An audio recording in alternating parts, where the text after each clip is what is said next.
Alright, hello guys, welcome to THD ENT podcast. We're here to bring quality information to educated listeners such as yourself, as well as create a platform for underdogs to gain the upper hand and reveal all of the hard work that they have invested into themselves on a public and well-respected medium that anyone can reach from the comfort of their own home.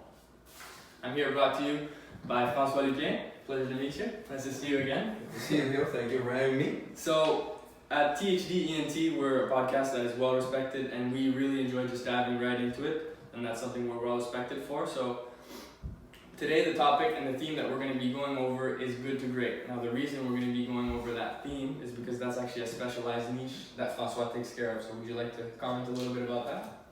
Well, good to great is something that, thanks for the question. Good to great is something that is dear to my heart. I've noticed a lot that people strive to be better. Within ourselves, we have the desire. There's these goals. New Year's is coming soon, and people have to plan on, okay, what am I going to do for next year? And we have a desire inside of all of us to grow. But oftentimes it's buried into limiting beliefs and challenges that we have when we start to doubt ourselves, and therefore maybe not take the actions that we should be taking, that we know we should be taking, in order to achieve the goals that we want. Absolutely. Or even at the beginning to achieve goals that are bigger than we think we can achieve. So we sort of stop ourselves. So good to great is basically on helping individuals that are good themselves in what they do, but bring them to the next level, going to great. So eliminating those limiting beliefs and things that are stopping them from shining the way that they really think. Like a lot of people, I'm sure that maybe some of the people online here have thought about this. Man, I think that I am made to do something great in this life. And you don't know what. If you have that thought that you want to do something great, that means you can. But we're lost. We don't know how to do it. And that's what I come in and help people go from good to great. So it's a process, but it's something that it resonates with a lot of people that says, I want more, but I don't know how. Absolutely, and I can see vividly that this is something you're passionate about and you speak with from the heart, because it's not your first rodeo, right? It's not your first time talking about this. And would you say you've been in this industry for a long time? Interestingly enough, when I was your age or a little younger actually, I went to an Amway meeting, and maybe so many people there don't even know what Amway is. And this gentleman, he was, 5'4", and a little chubby, nice man, dancing around, talking. And this man was generating $60 million a year. I was 18 years old and I was blown away. And one of the things that I noticed that he talked about that really resonated with me, and he says, in order to be good in life and great in life and accomplish good things and great things even, you need to set some parameters on things that you will do and things that you will not do. And one of the things he did is, I don't listen to the news, I don't read the newspaper, anything that is negative or is going to slow me down in my process by other people's opinions. He says, I get away from that. Also, I read good books on personal development every month, at least monthly, sometimes weekly he reads a book. And other thing he did is he was listening to personal development, aging myself, tapes in the car. And so the car was becoming a university on wheel, because you're in the car many times. So instead of listening to radio, always listen to personal development, and then more importantly, applying that throughout your life. And he also said things that were really nice, like you don't mess up with other people's women, you don't drink alcohol to become an idiot on public. Absolutely. And so these things resonated with me as someone, obviously I was 18, the guy making 60 million, a lot of respect. I'm now 58, and so that's 40 years that I don't listen to the news, don't read the newspaper. And when the people call and says, would you like to be registered to our newspaper? I says, no thank you, because it does two things. First, it dirties my fingers, and second, it dirties my mind. And they get a laugh, oh, I never thought about it that way. I said, well, when you have good news in your newspaper, then maybe we can talk about it. And so, with this, I've been doing this for the past 40 years, and I spend close to $100,000, I believe, in personal development for myself. that I've invested in, and we're in our home now. It's 6,500 square foot home. Nothing to brag, but we're living pretty comfortably, and it's nice. And so, but all this to say that I figured things out by listening to people that did things before, and then listening to what they were saying. Little story on the side. People might say, even you viewers, how can you not listen to the news? How can you have intelligent conversations? At one point in my past lives, I was at the Yellow Pages, and we had this 6 weeks training, and he mentioned about doing negative things. I says, no, I'll refrain from doing this. He says, well, what are you talking about? I said, well, I don't listen to news. Or I said, well, you can't do that. How can people have an intelligent conversation with you if you don't listen to news and find out what's going on? I says, well, we've been here for a month and you haven't noticed, have you? Well, that doesn't make sense. And it was a 6-week course, and we were in a hotel, so sleeping at night. That night, like all of us, we were in a hotel room at night. We just flick the channel and look for, we just turn the channel, and all of a sudden, who do I see? Bill Gates interviewed by someone. And so let's listen to Bill Gates here. For sure, yeah. And the person says, tell us something that people might not know about you. And Bill Gates said, I don't listen to the news, I don't read the newspaper, because it prevents me from having my own mindset rather than being controlled by the media. For sure. I go, wow, this is amazing. So the next morning, when we go into class, I tell the teacher, I says, I was watching TV last night in my room, and there's this guy from, and I was doing it on purpose, Microsoft, I think his name is Bill. He goes, Bill Gates. Oh, you know the guy. And he goes, yeah, well, last night he was, and I told him that Bill Gates does not listen to the news or read newspaper, and he just went, okay. It must have been a huge surprise. Yeah, it was a validation for me that sometimes you follow, and of course, there's these statistics, and of course statistics may be skewed, but a lot of people agree with that one, that 97% of the population earn 3% of the money that's generated worldwide, and 3% of the population earn 97% of the money generated worldwide. So of course, if you listen to 97%, which is going to be in all the conversations you have just about everywhere, then you're going to be skewed into thinking their way. But as soon as you start thinking of the way of the 3%, you're almost alienated by the 97%. So tell yourself that it's a good thing whenever you're following successful people, and then you go to friends, neighbor, relatives, family, and you tell them about this, and it says, what are you talking about? Know that it's a normal thing, because 97% of the people think like them, and only 3% think success.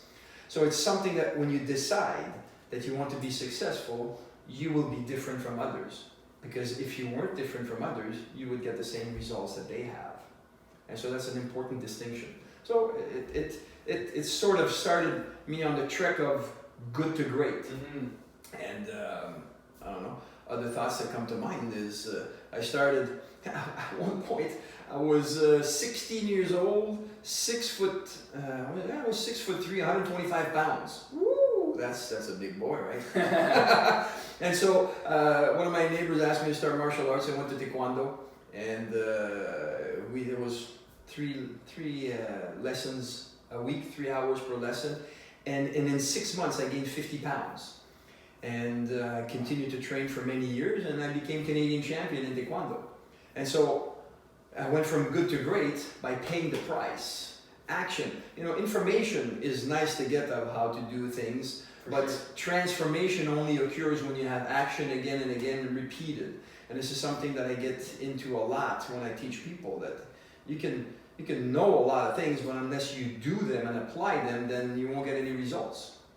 And so it's an important thing to apply, and that's how you get from good to great, by constantly continuing to apply what you know, applying it, and then correcting.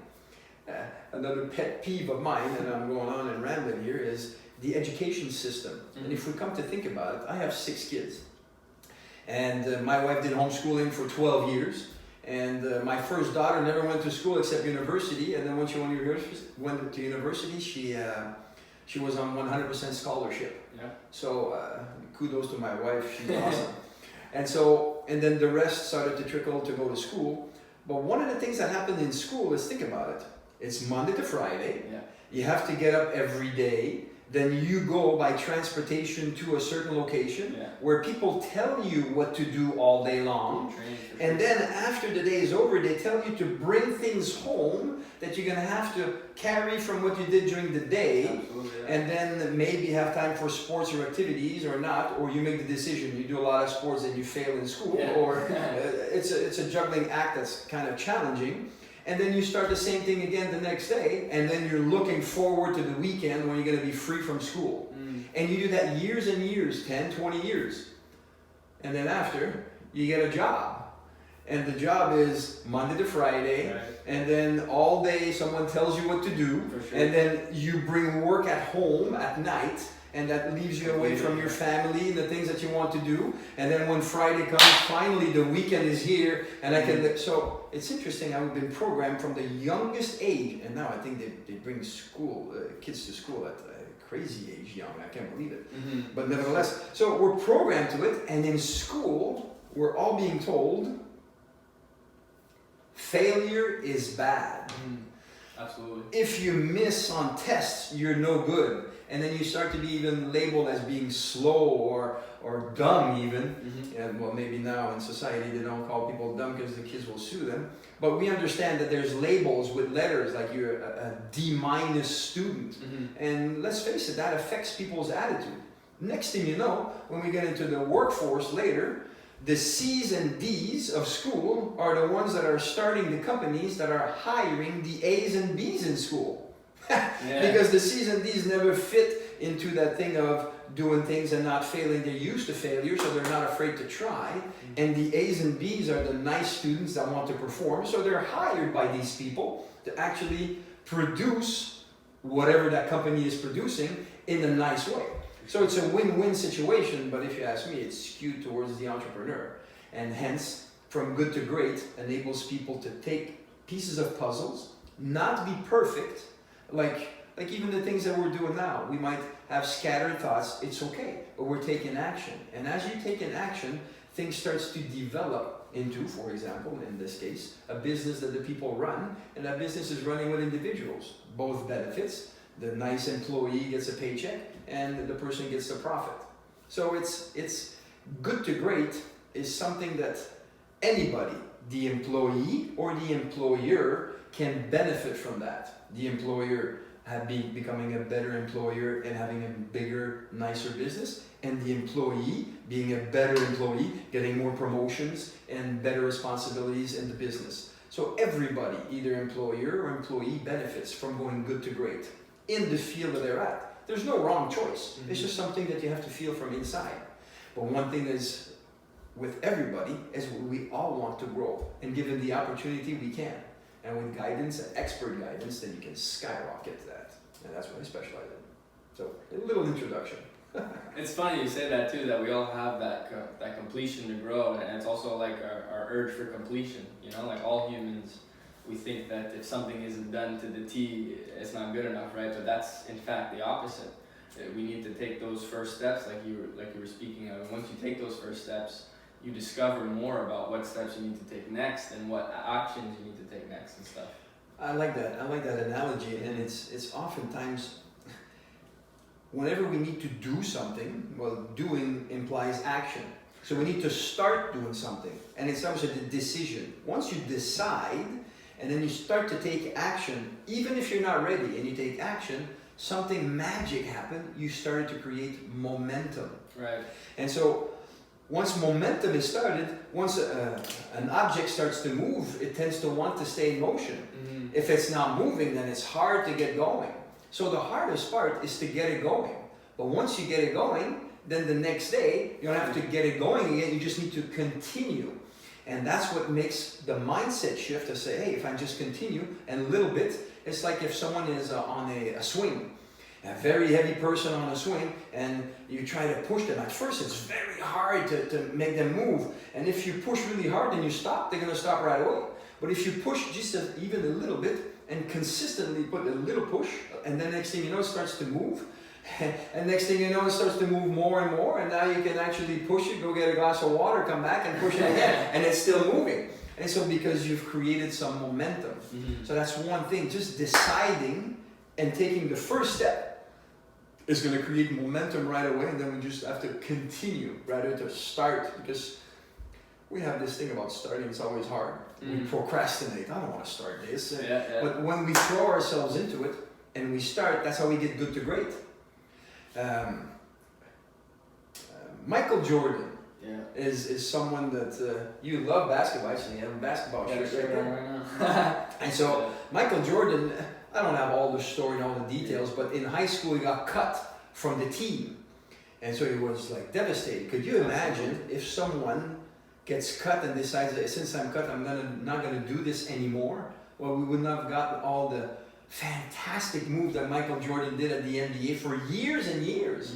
And so he decided that he was not going to let the outside circumstances control the way he feels, and so he decided I'm going to do anything. I started to play basketball, so now the momentum continues, not by being stopped by someone else's decision, but I think he became the towel boy or the water boy. Yeah, he just walked on the team. Yeah, and just says, he did. And stay there and watch the drills of the people, and then practice them at home and practice and practice and practice. So the key here is that the information that was given to all the players that he was watching were being implemented by action.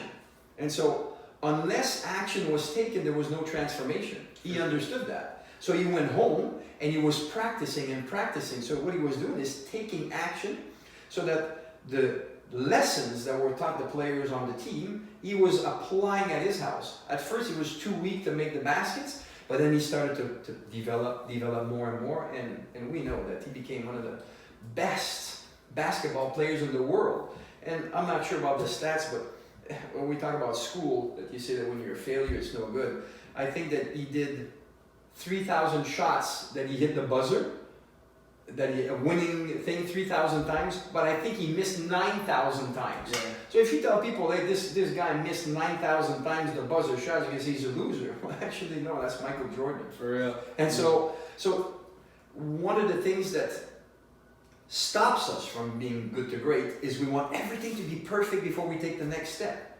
And that stops us in our track. Rather than taking action and then going, and then through the momentum, we build something. And that's what it's all about, starting. I agree, yeah.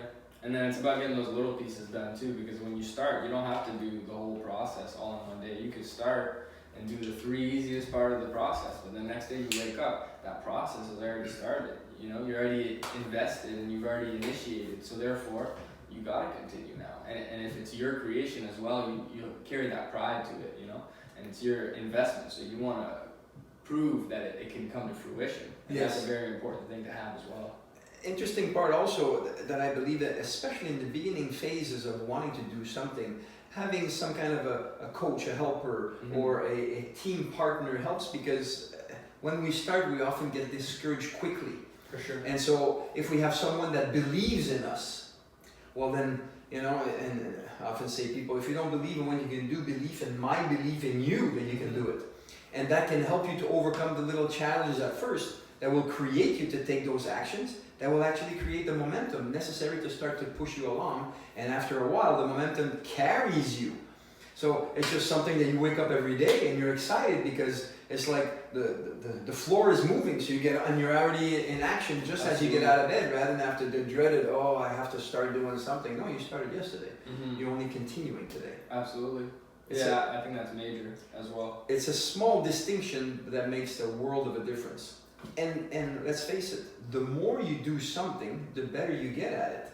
Not because the task is becoming easier, but because your ability to do it has increased.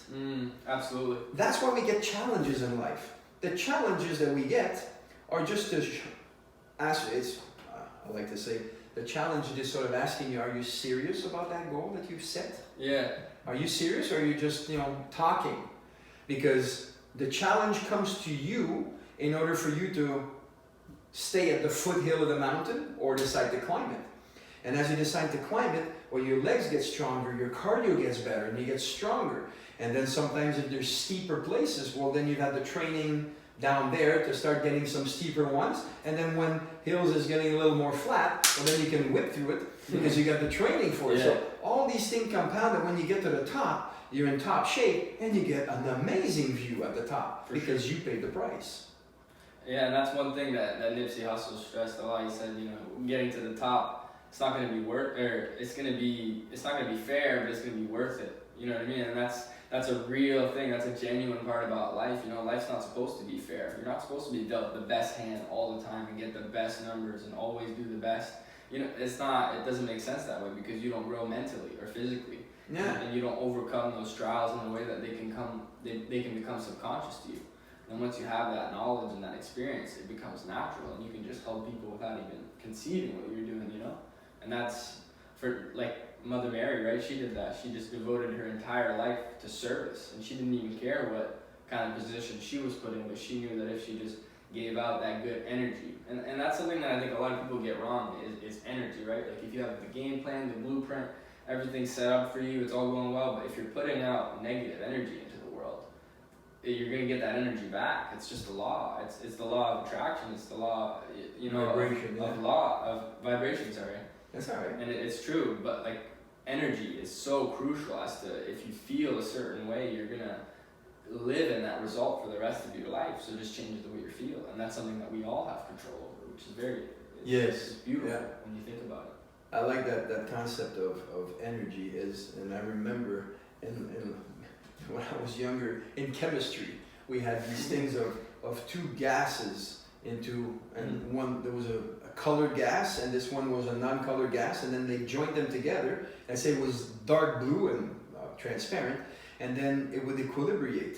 Or the blue would go into this one, and then it would become pale blue, but homogeneous mix. Yeah. So, and what it says is that universe does not like void, does not like emptiness, and it wants to fill something that's empty.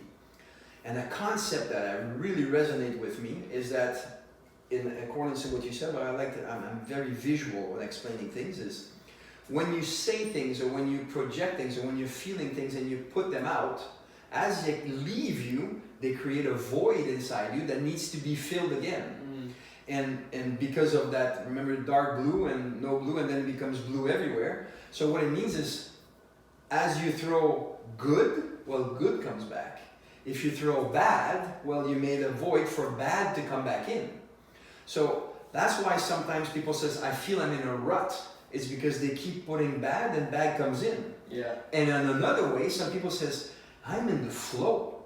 Everything seems to go great. So they put good things out and good things come back in, and they just continue to have not a vicious circle, but a winning circle. Yeah. And so the thing that most people need to realize is that we are the one that initiates that. Sure. We initiate what we put out. The strongest or the most challenging thing is that we have 5 senses. We see, hear, smell, taste, touch. And we experience this world of ours through those senses. And those senses, what they do is they come at us from all angles. And oftentimes we let those things control the way we feel. And so therefore, Bill Gates, Bill Britt, myself, by not listening to the radio or the news, I stop those outside circumstances of bad news to come into me, and then I mulch them over, and then I say to my kids, my wife, my co-workers, my employees, and then by doing that, I start the motion of negativity. But if I always listen to good material, follow my mentors, read good books, well, these things come into me, and then when I see people, one of the things that we should touch base on is leaving everybody with the impression of increase. For sure. Which is a habit you can develop. All this to say that if I'm doing good things, well, good things are coming back to me. Does that mean that it will always be nice? No, it doesn't. Yeah. Because at some point, and going back to what I said previously, in order for us to get stronger, we need to have some opposition. Without any opposition in our lives, we'll never get strong enough. And so it reminds me of the story of a farmer that had this big wheat field. Yeah. And one year he was saying, says, man, if I was God, I'd do it, and man, I'd show him how to make these things happen. Call him God, call him universe, call him whatever you want. I'll call him God in this story, which is fine. And so God appears to him and says, so you think you're so smart? This year, everything goes according to what you say. Whatever you say goes. You want rain, you want sun, you want whatever it is, you're it. Oh, the guy says, you're going to see now this year what's going to happen. So he makes sure that the rain comes prior to tilling the earth, so the earth is nice and good. And then when he plants the seeds, right after that there's nice rain that comes, and after the rain some sun. And the climate was perfect all summer, and in no time sprouts start to come out. He says, well, I got this thing. And it's growing and growing, and it's growing really fast and really good, and always the perfect ideal condition, so that the farmer thought. No wind, no storms, no lack of water at some point, but everything always perfect. And then comes harvest time. He never had wheat that was so big. So they harvest it and they bring it to the barn and they start to thrash it, and all there was nothing. Yeah. It was empty. Hollow. It was hollow. He says, what happened? He says, it was the best. And so he starts to complain again. So God comes and appears to him and says, what's the matter? Well, says, everything was right, and I put every condition right, and now I reap nothing. And God says, well, that's why sometimes I stop the rain from coming, so that the roots can go deeper into the ground. That's why sometimes I have scorching sun that comes and hit the plants to dry the leaves, so they can say, hey, I should keep some more moisture. So when the moisture comes next time, it expands to get more moisture. And that's why I get the wind to beat on it, so that the stalk will be strong and produce and go deeper again to get the nutrients that are needed, rather than having easy peasy silver spoon given to you. And so that's why all these challenges are coming to make it stronger, so that the harvest can be full rather than just empty. So with that story, then it helps us to understand that when challenges come to us, right on. That means that now I'm going to develop the strength necessary to build the fruits, or to produce fruits, because of the extra effort and the strength that I'll develop from it. So it's a mindset change, and it helps us to grow and see that the challenges are not curses. They're in essence blessings to help us become stronger, so we can produce good. So that's a story that I particularly like, as far as, having challenges in our life where I do everything good. How come I have challenges? We have challenges because they're needed to give us the strength, so that we can hold the prize coming to us. If we never develop strength and we're giving a big proverbial pot of gold and we have no strength, it's going to crush us. But if we did a lot of strength energy and develop some muscles, well, then we'll be able to hold that pot of gold and then do something with it. It's an analogy, but you get the picture as far as developing the strength. So it is an essential part to have struggle to do it. And so when you welcome it, then instead of, like we said before, instead of saying, this stuff is coming, and then you bring bad stuff again, it says, oh, it's coming. Today I had this, it was an interesting insight of the day from Bob Proctor. And it said that, and I like that mindset thing, life is a journey to be experienced, not a problem to be solved. And so if we look at life as a problem being solved, right away our mindset goes to, oh, it's hard, it's problems, challenges, difficulties, and all that. You see my face even going, or if we say life is a journey to be experienced, and then a challenge comes to us, as there's another experience I can have into life's journey right now. And by doing that, you're not worried about, do I have what it takes? But you just take it as it comes, trusting that you have within you the necessary skills to develop that. And if you don't, well, by going through the experience, you will develop the skills that will make you become a success.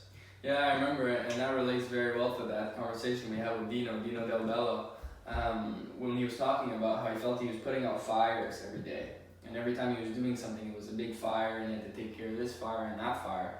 And I commented on it. I said, maybe it would be better if you changed your perspective on a fire, because a fire is a very stressful thing, right? If your house catches up, it's destructive, and it can leave a very big scar. But the reality of it is that he was dealing with day-to-day things, and they weren't, in fact, fires, physical fires. So I told him, maybe if you were to look at it as more of a momentum-gaining activity, and then that way you get 1, 2, 3, 4 done, and you come home, and even if people are still throwing stuff your way.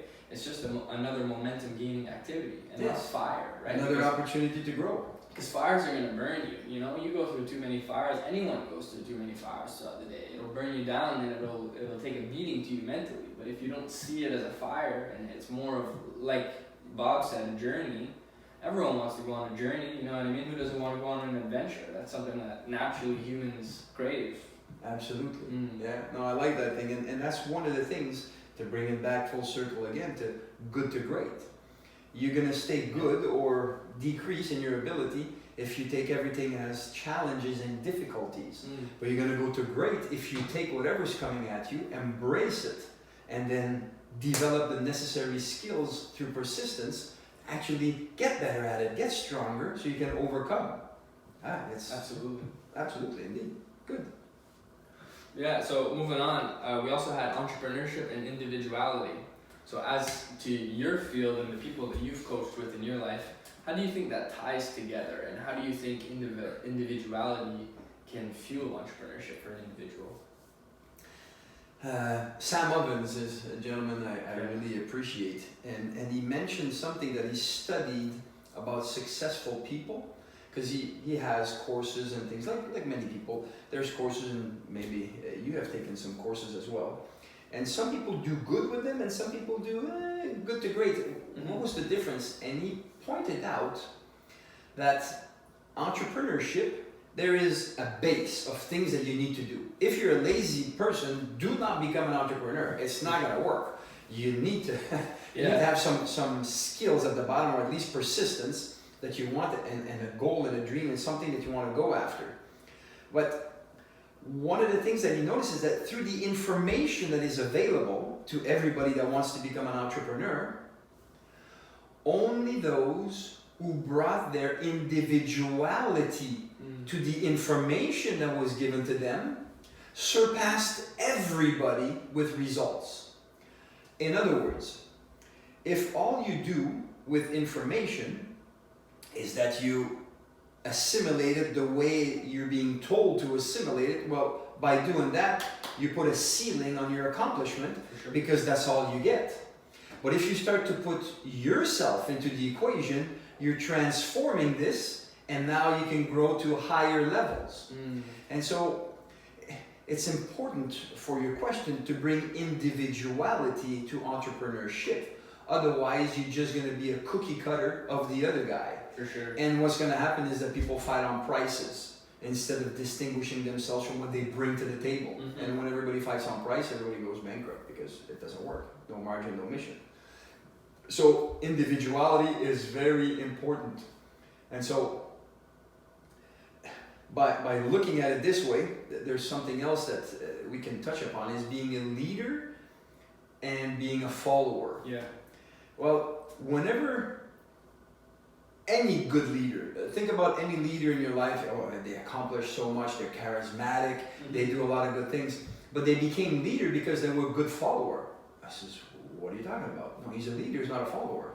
But if we go deeper into this and we find out that in order to become a good leader, that means he knows the ropes of what's going on. Yeah. He has felt as an individual that was leading, he was getting direction from a leader. Yeah.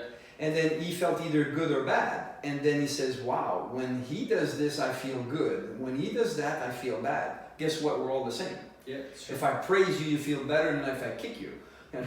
And so, and we produce more. As I like to say, never kick the beehive from which you want to get honey. Yeah. You know, take care of it and it'll give you more honey. And so, same with this concept, that a good leader was a good follower. And he found out what works well for him, and then he transpires that as a leadership to edify the people around him so that it can grow. And so every good leader was a good follower, and every good follower has the potential of becoming a good leader. How? When the entrepreneurship puts some individuality into it. I agree with that too, and the nice mix in between those two things is that you can also reach a different niche, a different target, right? Because now you're adding a twist that's never been added to it before. So you can, per se, inspire maybe 100,000 people that wouldn't have been inspired had you not done so. And as once again Nipsey also said, the highest human act is inspiration. You know? Yes. To teach someone and to give them a purpose in their life, that's a beautiful thing to do, absolutely. And I think that it's something that's in all of us, you know, even you at home, we can all inspire people. You just gotta be one step ahead of someone to lead them. And like you were saying, to be a good leader, you need to be a good follower, and it comes hand in hand, because once again, people can relate to you. Absolutely. You were in their shoes before, right? So now, yeah. Exactly. For sure. That's it. So it comes from the heart. So good to great, in essence, also comes from the heart. Yeah. To me, if you don't have good intention, good feelings to help, edify, uplift, increase the value that you give to people, so they in turn can become better, well, your system is flawed, because increase is unlimited. Yeah. And if you have hidden agendas or things that you want to do that might want to take advantage of people, see that word, take advantage of people, when you start to take, that means that there's less. For the other one, yeah. But when you give, there's always more. So that's one thing is that I like to do in all the businesses that I do is, how can I give to people? How can they have more from our interaction together, and then when I leave them, there's more in their lives than before I came there. Yeah. And by doing that, they feel good, and I feel good too. That's one thing I want to also touch base on, and it's a good time to do it, is whenever we do something, that means that first we thought about it, and then we created an image about it. Okay, this is what I want to do. And then it created a feeling inside of us. And it's that feeling that determines how good of an action we're going to take. Example, I have a feeling of, okay, I want to speak in front of many, many people. And that scares you. So the feeling that you have is one of constriction. Yeah. And so therefore, you're going to do haphazard efforts, and it's not going to work. Or not as good as it could. On the other hand, if you want to do something and you build a picture that gives you good feelings, well, having good feelings, you show up in a better way, you will act in a better way, therefore you will produce better results. Different frequency, yeah. So, in essence, we are the one that take responsibility. We need to take responsibility for anything that happens in our lives. And that's sometimes hard. I remember the first time I was told this, I'm not responsible for the bad stuff that happens in me. And the person says, yes, you are. Try and figure out how. And then I started to analyze and read more about this, and that's what it is. Anything that happens around us, we decide the weight that we give onto it. Absolutely. We were talking about challenges before.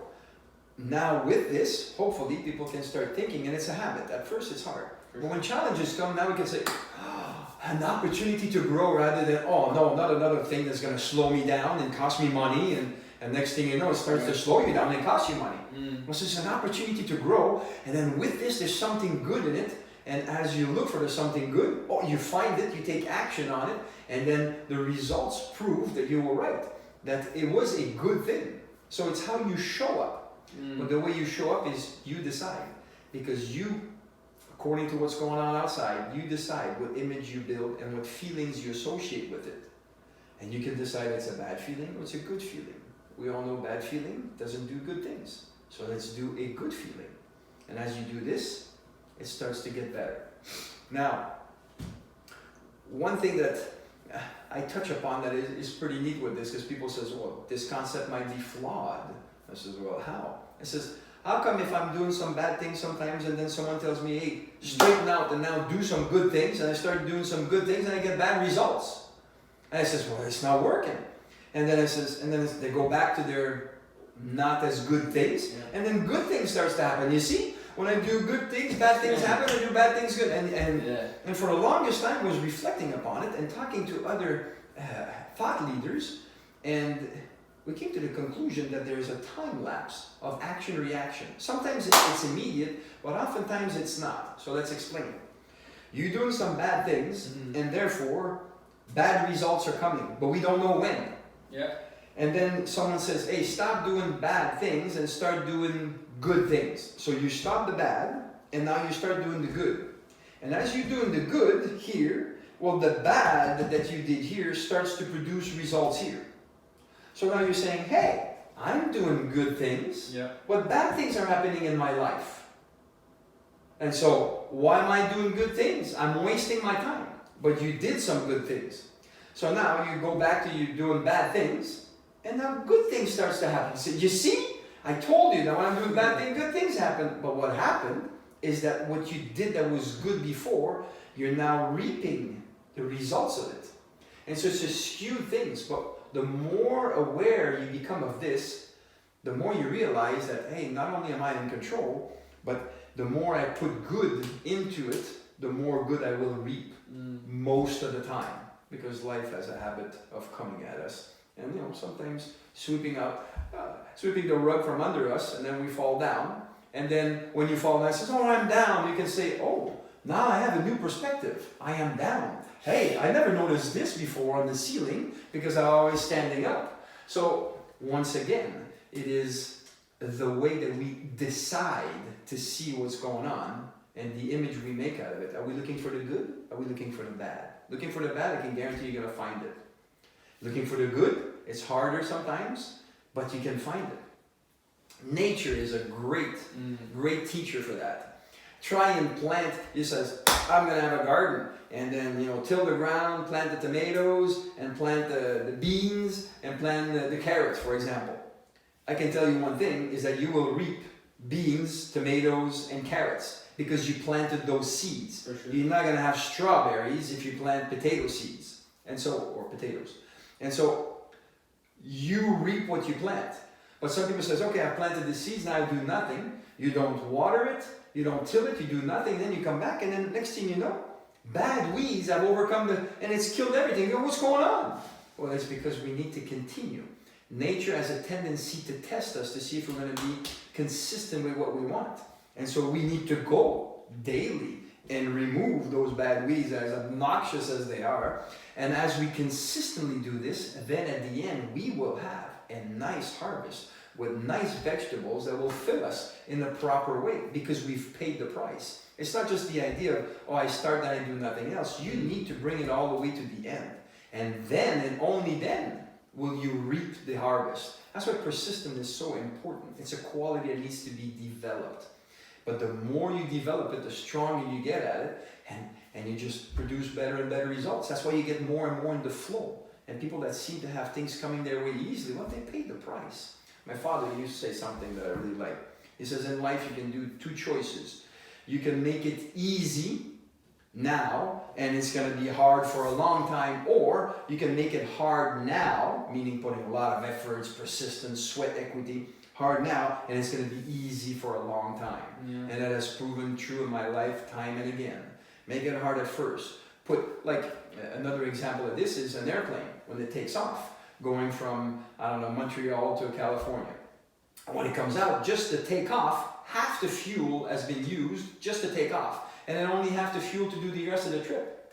And so and the other thing is the airplane, I'm not too sure of the exact numbers, but I think it needs to go 200 miles an hour to lift. Take off, yeah. And so if it goes 198 miles an hour all day long, it's going to go around the track and never take off. You need to go 200 and then it goes.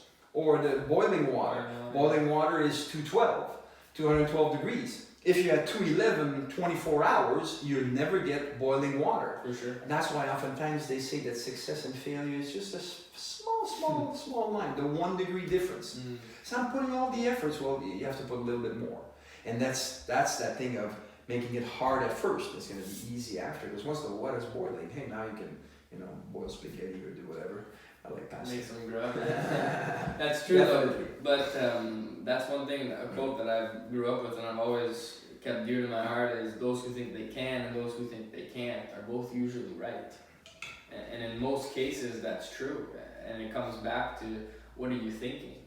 Every day are you thinking thoughts that are uplifting you or are you thinking thoughts that are pulling you down? And your surroundings as well. Humans as a fact, we become who we surround ourselves with. Absolutely. So if the people you're around with aren't motivating you and giving you life, then why are you around them? You know what I mean? And then, of course, raising your awareness is the first step. And as soon as your awareness is raised, you can take those action steps. Absolutely. But for sure, awareness would be the first step to getting to that level.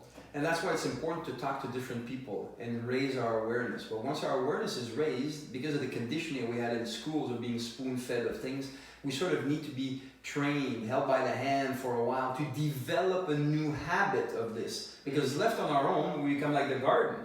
And bad weeds grow in it and overcomes the garden. So the good intentions that we have are dead. Hence, that's why people in 2020, when they'll make resolutions for their goals, by February and March, most people have forgotten even about the goal. Forget about achieving it. And it's because you just think that you plant the seed once and that's it. Well, there's more involved to it. And so that's why at first, it's good to have outside help to nurture you, coax you, induce you to make some efforts and give you strategies up until the point it becomes a habit of yours. Then when it becomes a habit of yours, then you're on automatic pilot, and then you just continue to bear fruit, then you work on something else.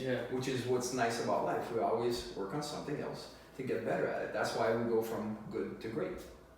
And that's the big thing that Bob Proctor teaches too. On that 80, what is he, 85? 85. 85, and he still says to this day, I study every single day, and I'm learning, and I'm growing, and it's inspirational, you know, because I'm 20 now, and it's funny to think, it's another quote from Bob that I really love, what you know to what you don't know is insignificantly massive, you know, compared to the things that you don't know in life, compared to the things that you do know, it's gonna take 10 of your lifetimes to even get close. To 1%. Yeah, to 1%, exactly. Yeah, no, for sure. What a challenge it is though, and what like an opportunity we have to kind of fill our brain with that, you know, overall experience of there's so much information and we get to choose what interests us. Yes. And it's a joy and it's a privilege that we have that not a lot of people take care of and they don't take advantage of it. I like the point that says so much information that we choose to. And again, you make a decision. Right now with the internet, I have kids doing homework and they have we have this Google thing that says, hey Google, and they ask for problems and it solves their math problems. I go, man, when I was in school, I had to do it the hard way, but that's life now, which is fine. So what happens now is that information is available everywhere. Instantly. But unless we use that information, we will not experience the transformation from it. So that's why also Bob says, some people know so much and yet they do nothing with it, and some other people know just a little bit and they accomplish a lot because they do what they know. And so that's something that, again, with guidance, expert guidance from people, you can actually channel what you choose to do, and then being helped in developing the habits necessary to transform yourself into the person that will generate the results that you want to. Because let's face it, we're all born naked and upside down, all of us. You know, no one's born a doctor, no one's born a physicist or anything. How do you say, a laborer or a carpenter. We need to learn these things. So it's a choice. So we have agency. We decide what we want. So let's make sure the decisions that we make are going to help a lot of people. Because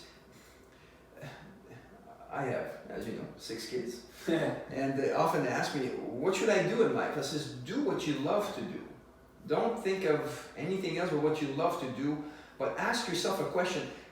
Direct your thinking in the following way. Make sure that what you love to do will enhance the life of many people. For example, there's a crazy example. If you love underwater basket weaving and it's your passion, well, that's great, but you know what? No one's interested in underwater basket weaving. But if you're interested in, I don't know, helping people that are stuck with their devices and have no more life, people that have a hard time having a conversation with someone in the same room because they're having a conversation with someone that's miles away from them and therefore destructing their relationship, and you can help someone overcome this, saying it's a good tool, but for this, and that. But when we're some people, we can connect. And so that's something that is valuable, adds value to people, transforms their life and transforms your life as you're doing something like that, which is absolutely great and so needed. Thank you for helping to provide and promote this thing. It is a well-needed thing. And that comes with confidence though, right? Like over time, you need to develop that confidence in order to put yourself in a position where you're standing for what you believe in, right? Because in that persistence article, right, we read every morning, it talks about give your life for what you're studying and what you're doing, because that's you're already giving your life for whatever you're doing. It's just that now you're making a permanent decision to give your life. And any of the idols in the world that they were ready to die for their cause, those were the people that were most respected, right, by anyone, because they were the people that really would give up anything, whether it was money, flesh, family, you know what I mean? They would, whatever it takes, blood, sweat, tears, they get it done, and then they make sure that the people around them eat. And that's a very respectable trait that people have. Yes. Idols have. Yeah, no, definitely. You know, you need to pay the price. There's you know, on the road to success, there's a doorman and he asks you to pay the price. Don't negotiate the price with that person. Just pay the price, get in and get going. Yeah. You don't ask for a discount on the way to life. You pay It's the true. price. Pay the price and you'll reap the rewards. Absolutely. Yeah, it's great. I don't think there's a better place to end it than right there, and it's so true because you need to take action right away, and it's on you guys, right? No one can do your push-ups for you. Tell me that since I was a kid. Obviously, I need to do a little more push-ups, but it's true. You can't do anyone else to get your push-ups for you. You got to work on yourself, and then that'll help you overcome and get to the next step. Yeah, get the necessary strength to do it. Yeah, Excellent. Well, thank you absolutely. for having me. For Much sure. appreciated. Nice to see you again. Thank you so much. Let's get good to great. Yeah, good to great. And once again, if any of you ever need help going from good to great, he's a niche specialist, and this is what he specializes in. As well as if you guys were looking to get a visual representation of the THD ENT podcast, that's going to be posted on YouTube. And Spreaker is actually going to be providing us with the audio version. So if you guys want to be able to get that through Apple Podcasts, Google Play, and etc., it's going to be available through Spreaker. So thanks for listening in, and thanks for coming again, Francois. I appreciate it. Thank you, my pleasure. All the best.